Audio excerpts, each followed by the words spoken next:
So now that we're finally finished with that stupid flashback scene, we can actually get back to the game, which at the moment consists of exploring the town of Calm. And yes, these buildings are every bit as obnoxious to navigate as ever. I'll stop complaining about it when the game stops bludgeoning me with its shitty D-pad controls.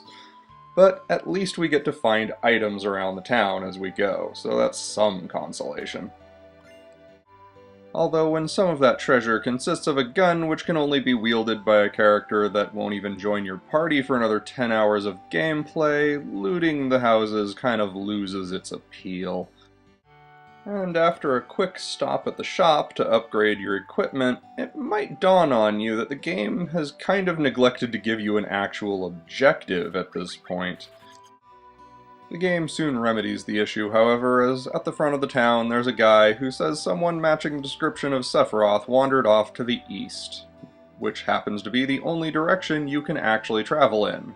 My, how convenient. Now, unfortunately, that obnoxious flashback made me forget that there's a really good enemy skill just outside of Midgar that you can acquire. It's called Matra Magic, and it does a lot of damage to all enemies at a pretty small MP cost, making it one of the best spells you can get this early in the game. Sadly, I completely forgot about this, and just headed on east like the guy said. In the east is a chocobo farm, where they apparently teach chocobos synchronized dance routines.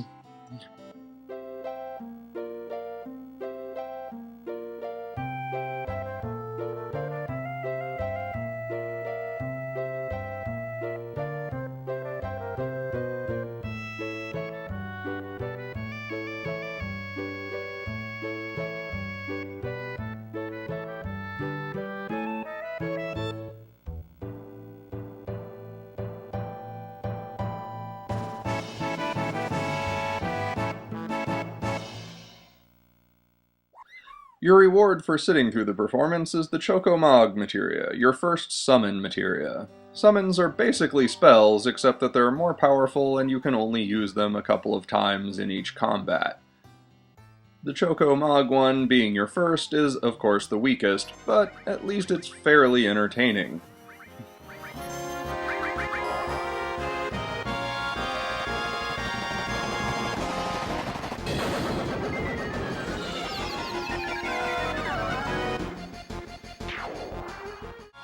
There's also a small chance that you will summon the Fat Chocobo instead of the normal version, which does more damage and is also entertaining in its own right.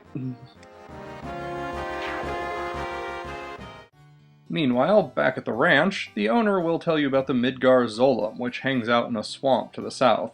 It's a giant snake that'll kick your ass if you try and fight it right now. Its main purpose here is to just be a roadblock that forces you to take the Chocobo tutorial here. There's no real way to avoid the Midgar Zolom if you're trying to do it on foot. You really do need a Chocobo to get away from it. And if you do decide to get into a fight with it, it will definitely win unless you've done an absolutely absurd amount of grinding that you have no reason to do at this point in the game. The game is a little bit forgiving on this, as it usually knocks one of your party members out of the fight entirely, so that when you get killed, it doesn't game over, and instead spawns you outside the swamp again. You will want to come back here and fight it later though, as it has a very useful enemy skill called Beta, which is a large-scale fire attack that hits all enemies. But I'm afraid that if you think you're clever in trying to learn the enemy skill before it kills you, they thought of that one already, and you don't get to keep it unless you actually win the fight. Of course, just hiring a chocobo to take you across the swamp would be too simple and easy, so you're not allowed to do that. First, you have to catch one, so you need a chocobo lure, which you equip and attract chocobos. You then have to wander in circles on specific narrow areas of land that have chocobo tracks. Do it long enough and you'll eventually get into a fight that has a chocobo in it. Of course, just encountering a chocobo would be too simple as well. We need to make this even more convoluted, so you also have to get in a fight with the chocobo. But if you attack the chocobo, it will attack you back and then run away, so that doesn't help you at all. Instead, you need to kill all the enemies that hang out with the chocobo before the chocobo gets scared and runs off on its own. Of course, that too is again just too simple. We need to make this even more convoluted. You now have to feed the chocobos because otherwise they run away too fast. But of course you can't just feed them any food. If you give them crap cheap food, they'll get done with it too quickly and then run away anyway. No, you have to buy the most expensive food and use that instead.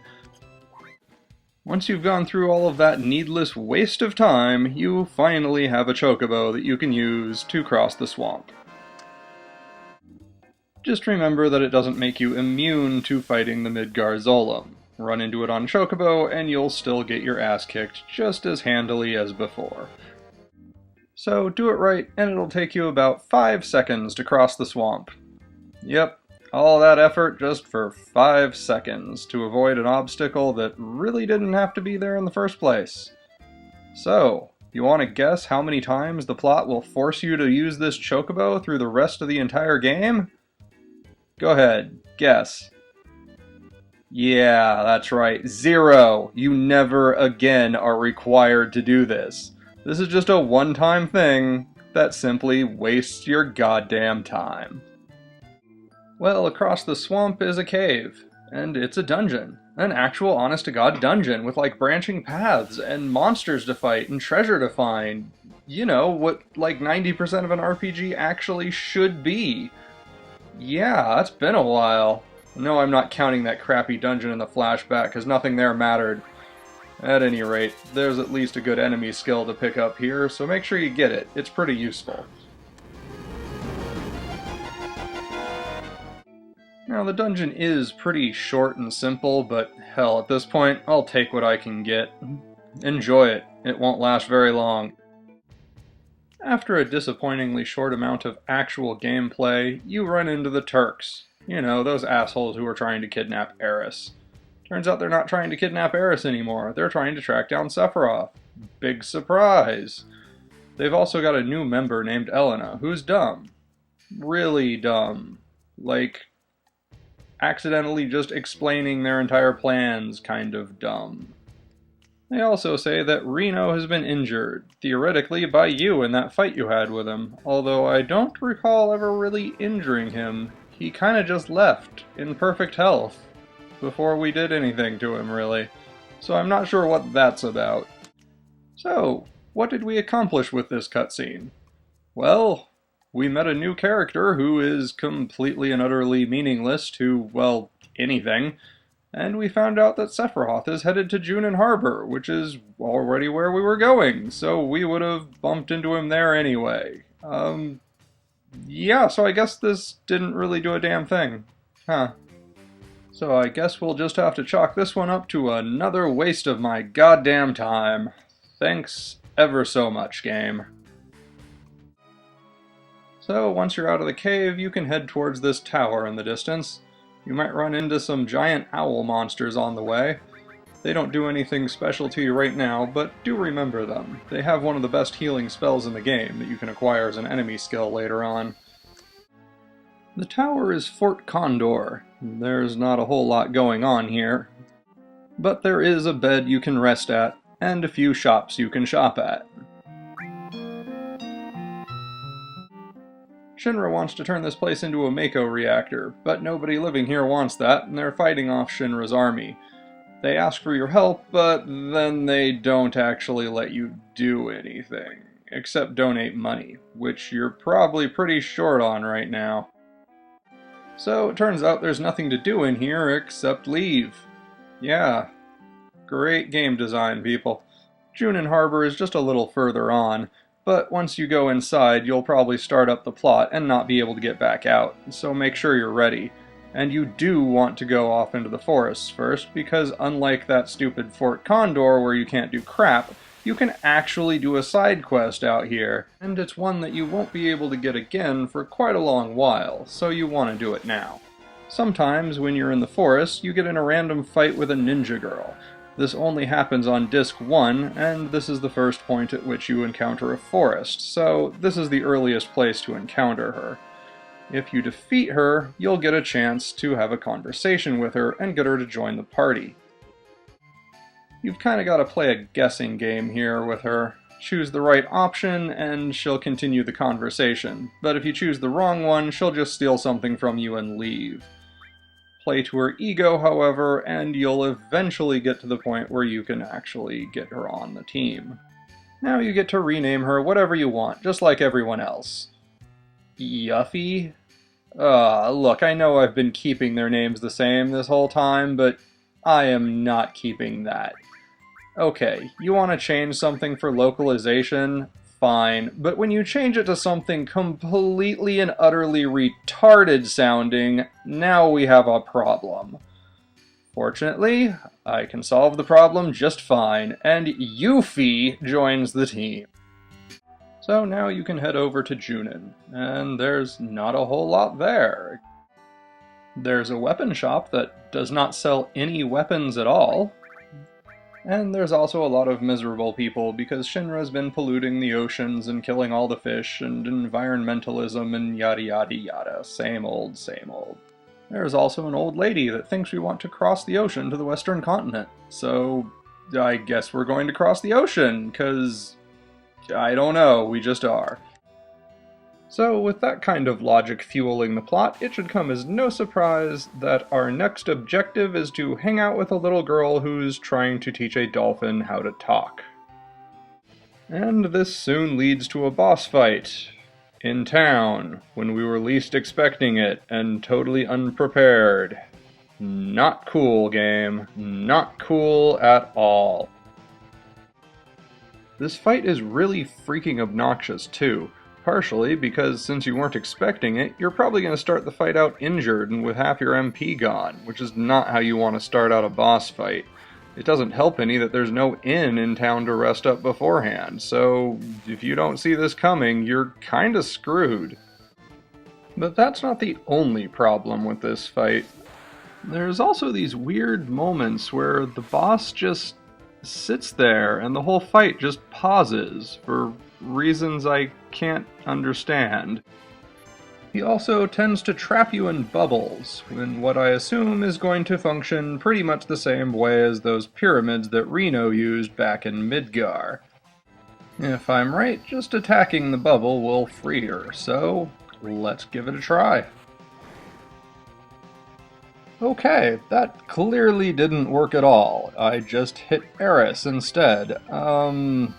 Yeah, I don't know what I'm supposed to do. I guess I'll just have to wait until it expires. But since Eris's hit points are continually dropping, this may cause some problems. Game? What are you doing? Can we do something? Okay, thank you. What the hell was that? Ah, damn it, now they're both trapped in bubbles. Christ, what do I do now? Wait, am I attacking? Who am I attacking? It worked that time? Well, what the goddamn hell? Why didn't it work on Eris? Okay, maybe it's just magic, and that's the only way to hurt it. Let me try that. First I'm gonna check and make sure there's no target for the bubble, and no, I have to target her. There's no way to hit the bubble by itself. Here goes. No? What? Damn it, game! Just what do you want from me? Okay, I tried this again and found out some new stuff. For one, the boss can be poisoned, which is nice, but in regards to the bubble, what I discovered was that basically those horrible D-pad controls that ruin town navigation also ruin your cursor selection in combat from time to time. Unlike the pyramids that Reno used on you, the bubble is treated as an enemy, and you have to be targeting the enemy's side of the screen. Whereas those pyramids, you literally had to target your own characters, so it set up a false expectation of what you had to do in this situation, and the inconsistent controls have therefore screwed up my understanding of the fight. Once you get past that hurdle of poor game design, the boss is actually pretty easy to take down, although he does hit you with a final attack before dying, so make sure you don't let your HP drop too low. After you finish that, somebody runs up and demands that you give the little girl CPR. Why? Because apparently playing the game like normal would just be too boring and it needs to give you another mini-game to annoy the shit out of you. Except that I don't even think this qualifies as a minigame. It's just too simplistic to even be that. It just involves pushing the square button, and then pushing the square button again, and then pushing the square button again. You just press the square button repeatedly. But be very important to note that you don't press it rapidly, just repeatedly, with very long periods of pause in between. This isn't even a quick time event because, let's face it, there's nothing quick about this. I don't know what this is. It's just a semi-interactive cinematic moment that saps any sense of control away from you. You have no idea if you're doing anything wrong because things take so long that you'd swear you are doing something wrong. There's no reason for this to take this long, and yet it does, so you think you must be missing something. There's gotta be something else that you're supposed to be doing in this segment. But no, you are doing everything correctly. It just takes you freaking forever to get it done. There's no point to this. There's no failing it. There's just waiting, and occasionally pressing the square button. And eventually, it will end. This thing takes more than a minute and a half to complete. What jackass programmer thought this was a good idea? Well, anyway, thanks to our good deed, the townsfolk give us a place to sleep for the night. And Cloud has some weird, trippy dream about how Tifa was missing 5 years ago when we went to Nibelheim. It's mostly foreshadowing and teasing out secrets that will eventually be revealed later, so it's kind of meaningless right now. And since Tifa apparently agrees with me, let's just move on with the rest of the game. The little girl that we rescued gives us the Shiva summon materia, because children always carry around magical rocks that let them summon eldritch beings of incredible power and destructive potential, right? She also tells us that President Rufus will be showing up at the upper levels of the city, and we can get there by having Mr. Dolphin jump us up there, because, of course, after that CPR minigame, we need another. Okay, press square button to call the dolphin. Sounds easy enough. Alright, how about here? No, that looked too low. Let's try a bit higher up.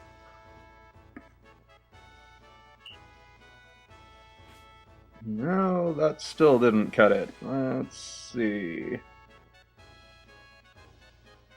Alright, how about here? No, too low again. Nope, off to the side doesn't work.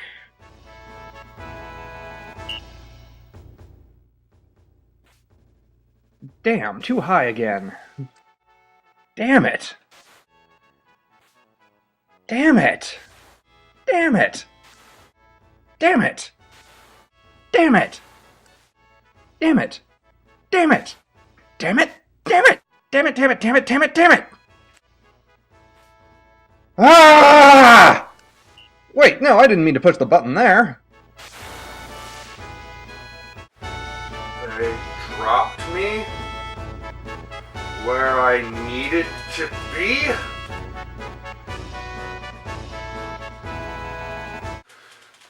This whole time, they dropped me where I needed to be! Why? How do you design a game that way? That's like in Mario if you die and respawn at the end of a level, or fall off a cliff and land in front of an elevator that'll take you up to the top of the mountain, or get healed whenever someone punches you in the face. This makes no sense. This is like not even game design 101, it's game design ABCs! This goes against 20 plus years of game design! How do you do this?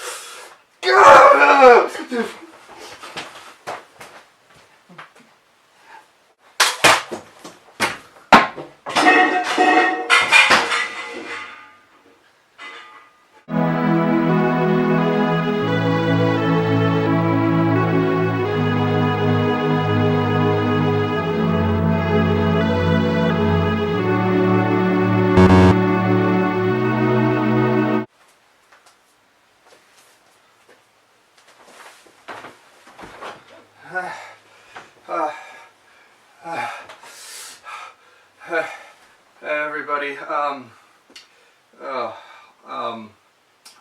had to play some baseball. Baseball. Yes, the with the bases and stuff, cause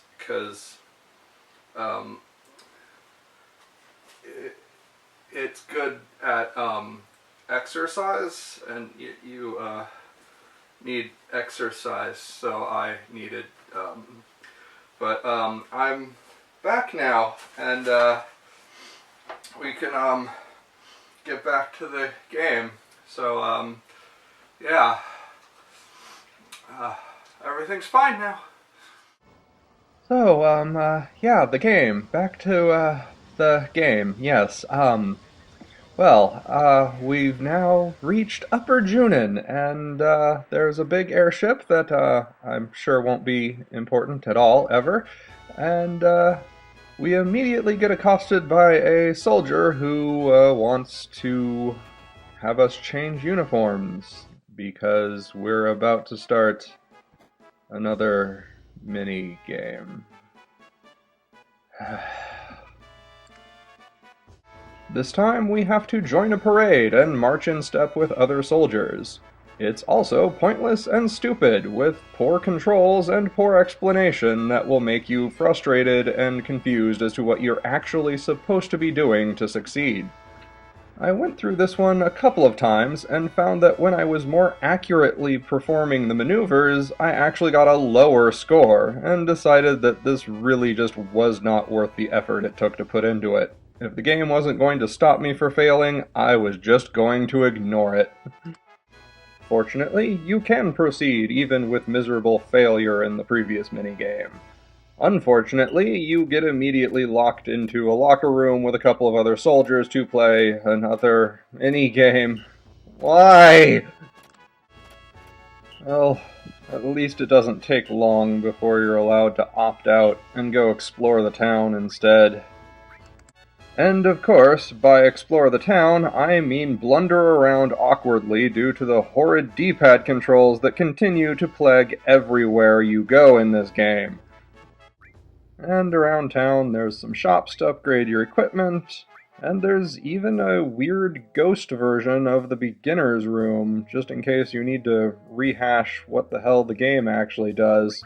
You know, when the game actually does what the game is supposed to be doing. In fact, it even explains how to get new limit breaks.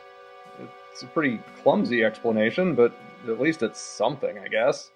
And once you're finished with your prep work, you go to see Rufus off on his journey, where, because we've had so much dungeon crawling adventure so far, we need to break up the action with another minigame. You know, just in case you haven't noticed it, I'd like to point out that this game has some serious pacing issues. Well, at least I actually managed to do pretty good on that one. And once you're done with all of that bullshit, you're finally on your way across the ocean, for whatever reason you're going across the ocean, and stowed away on the ship, where there's a whole whopping one treasure chest, and a bunch of people to talk to, some of which are actually your friends in disguise. You can chat it up with your buddies for a while, but you'll soon realize that there's really nothing else to do on this boat. And then you'll just be stuck playing everyone's favorite game, Where the hell is the goddamn plot? 'Cause seriously, it's not going to be easy to find. It turns out, after endless roaming in circles, that you have to go back to the hold after some predetermined event flag has been triggered, good luck figuring out what that is, and then talk to Eris again, who will say that Barrett is not around. That will open up another passage that you could never go down before, and finally, you can move on with the plot. A siren alerts us that there's an intruder on the boat, and apparently it's not us. Somehow, we immediately decide that means it's Sephiroth, and we move on to investigate. Into the hold, where there is now an actual dungeon. Oh my god, I can't even remember how long it's been since we had one of these.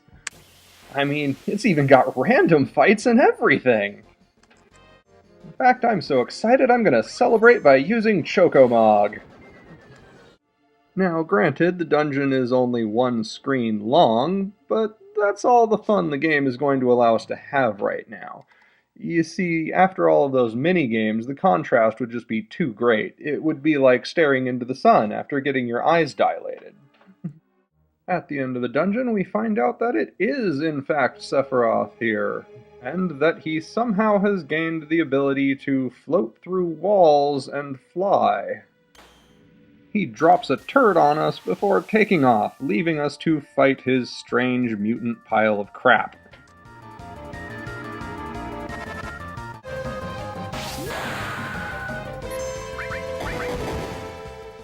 This boss is pretty tough, mostly because its attacks are pretty rapid fire. You're really going to need to stay on top of your healing if you actually want to survive it.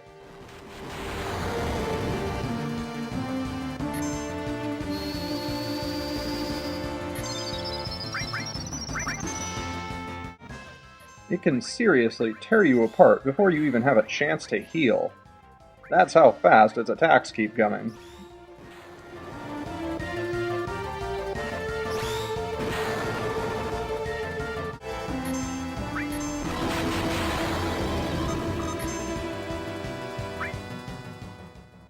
If you aren't careful, you are going to lose very, very quickly. Especially if it happens to cast Stop on you.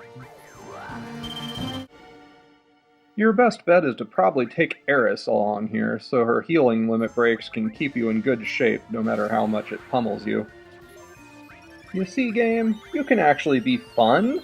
If you try, you can give us a fight that's challenging and interesting and actually makes us work for our victory without being full of bullshit that stops us from actually having fun. It's not that hard. You can do it, right?